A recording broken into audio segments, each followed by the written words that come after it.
आपातकाल के 50 साल।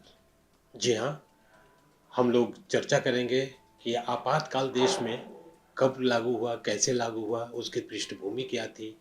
25 और 26 जून 1975 को देश में आपातकाल लागू हुआ था, लेकिन उसकी पृष्ठभूमि क्या थी, यह जानना बहुत ही ज़रूरी है।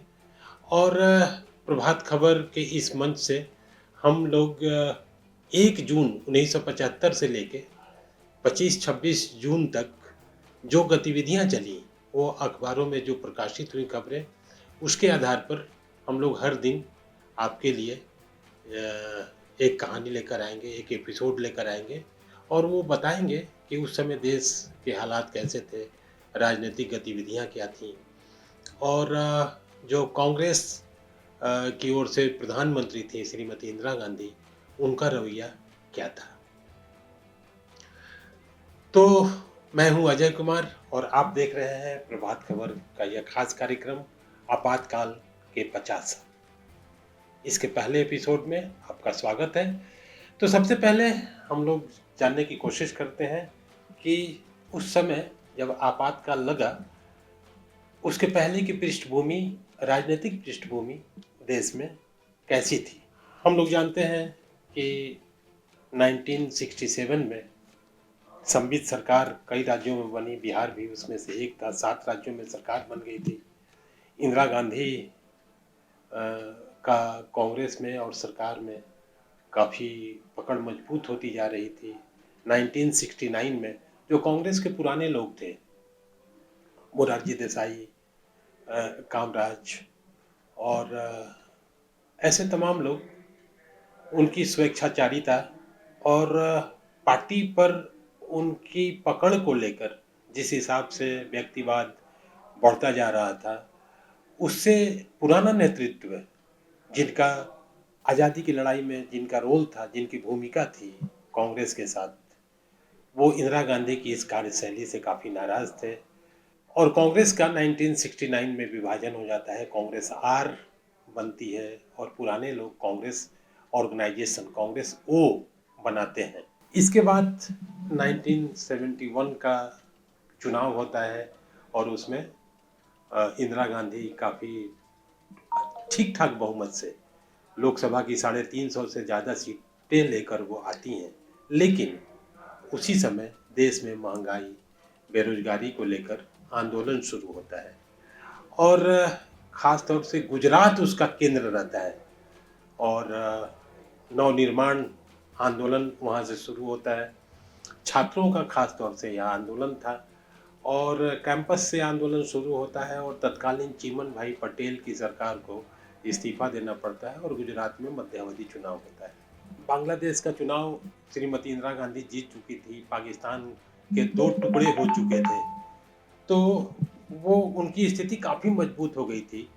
एक तरह से सरकार और पार्टी दोनों पर उनकी पकड़ काफ़ी मजबूत थी और वो एक तरह से व्यक्तिवाद, राजनीति में वन मैन शो। तो बहरहाल हम लोग इस पृष्ठभूमि के बाद जिक्र करना चाहेंगे कि जो 1 जून के अखबारों में, पटना से प्रकाशित होने वाले 1 जून के अखबारों में क्या कुछ छपा था। तो उस समय आर्यावर्त और हिंदी के अखबार थे, आर्यावर्त और प्रदीप, और तो हमने उन्हीं दोनों अखबारों का सहारा लिया है। और जैसा कि हमने अपने शुरुआत में ये बताया है कि कैसे चिमन भाई की सरकार चली जाती है और वहाँ मध्यावधि चुनाव होने वाला था, तो पूरी राजनीतिक शक्ति एक तरह से, और गुजरात एक केंद्र भी हो गया था छात्रों के आंदोलन का, तो गुजरात एक प्रयोगशाला भी बन गया था और वहाँ तमाम लोग, इंदिरा गांधी को अपनी शक्ति का प्रदर्शन भी करना था, दोबारा कांग्रेस की सरकार लानी थी और विपक्षी दल जो बटे हुए थे, वो एक तरह से उनकी भी परीक्षा होने वाली थी। तो 1 जून को जो अखबारों में छपा, वो इस रूप में है कि जेपी गुजरात गए हुए थे 1975 1 जून को, और उन्होंने कहा कि विपक्षी दलों के हेलीकॉप्टर के उपयोग के लिए सरकार ने प्रति घंटा 2000 रुपये का एक रेट निर्धारित किया है, जबकि प्रधानमंत्री के लिए वह रियायती दर पर उसकी व्यवस्था की गई थी। तो इनका बयान ये छपा हुआ है आर्यावर्त में जयप्रकाश नारायण जी का। और उसी दिन राजकोट में थी इंदिरा गांधी जो तत्कालीन प्रधानमंत्री थी, और उन्होंने काफ़ी हमला किया विपक्ष पर, और उन्होंने कहा कि देश को कमज़ोर करने की साजिश कर रहा है विपक्ष, और वो अव्यवस्था की ओर ले जाना चाहता है। तो वो विपक्ष पर काफ़ी प्रहार करती हैं, काफ़ी आरोप लगाती हैं, और उनका कहना था कि विरोधी दल के लोग जिस हिसाब से देश को अव्यवस्था की ओर धकेलना चाहते हैं, मुझे भरोसा है कि यहाँ के लोग, यहाँ की जनता विपक्ष को करारा जवाब देगी चुनाव में। हम राष्ट्र के निर्माण में लगे हैं, ये इंदिरा गांधी के शब्द थे जो अखबारों में 1 जून 1975 के अखबारों में प्रकाशित हुए हैं। कांग्रेस देश से गरीबी दूर करना चाहती है और विपक्ष हमारी योजना को, हमारे मिशन को पूरा करने में बाधा पैदा कर रहा है। पर इसे केवल एक रात में पूरा नहीं किया जा सकता है। जो गरीबी हटाओ की बात थी इंदिरा गांधी की ओर से, उनका कहना था कि हम हटाना चाहते हैं, लेकिन ये एक दिन की तो बात है नहीं।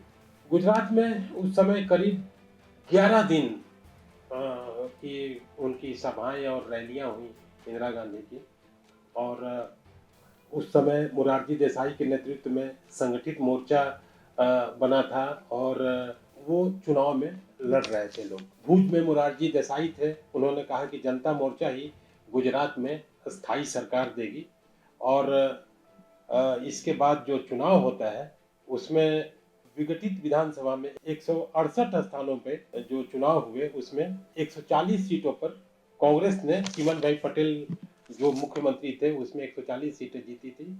पर वह सरकार 2.5 वर्ष में ही सरकार को जाना पड़ा था, इसलिए कि छात्रों का आंदोलन हो रहा था। ये 1 जून 1975 को अखबारों में प्रकाशित रपट है, रिपोर्ट है, और ये सिलसिला विपक्ष और सत्ता पक्ष की ओर से, श्रीमती इंदिरा गांधी की ओर से लगातार आमना सामना होता रहता है, और राजनीतिक बयानबाजी दोनों ओर से काफ़ी तीखा होता है।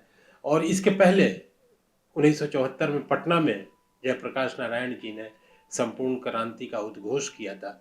तो एक पूरे देश में उथल पुथल की स्थिति थी, और इंदिरा गांधी की जो स्वेच्छाचारिता कह सकते हैं, लोकतंत्र में विपक्ष अपनी जो भूमिका तलाश रहा था, उसको लेकर काफ़ी खींचतान हो रही थी।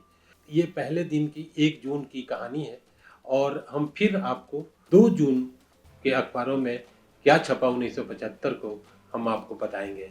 फिर हाजिर होंगे, तब तक दीजिए इजाजत। नमस्कार। प्रभातखबर.com, विश्वास वही, रफ्तार नहीं।